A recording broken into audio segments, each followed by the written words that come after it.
Hello, I'm Antonio Mora, and this is the newsandnews.com Day in Brief. It's Monday, April 23rd at about 6:30 p.m. Mass murder was sadly the theme of the day.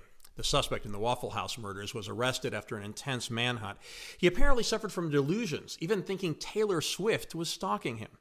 There are questions about whether the suspect's father violated the law by not keeping weapons secure. In Toronto, the driver of a rental van mowed down pedestrians, killing at least 9 and injuring 16. Reports indicate the killing was deliberate. The Taliban killed 14 troops and policemen in Afghanistan the day after ISIS killed more than 60 people at voting centers. Most of those killed by ISIS were in Kabul. Meanwhile, French President Emmanuel Macron arrived in the U.S. for a 3-day state visit during which he'll address Congress.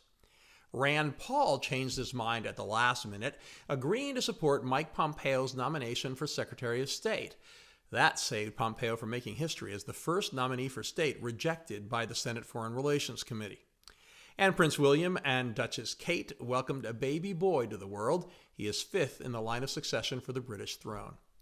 In our alternate universes segment, the great divide between liberal and conservative media was evident in various ways today.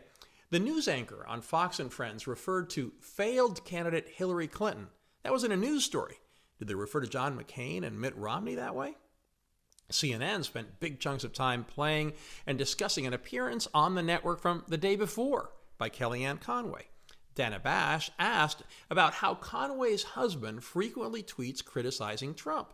Conway was clearly upset and reacted aggressively, implying the question was sexist.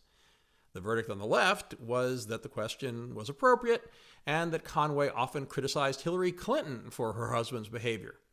On the right, most agreed the question was out of bounds and that Conway had, quote, smoked CNN.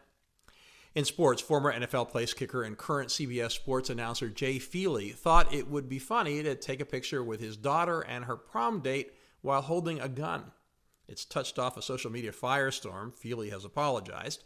Take a look, judge for yourself. Finally, one of the crazier stories out there is about a young Colorado man who was bitten by a shark in Hawaii last week.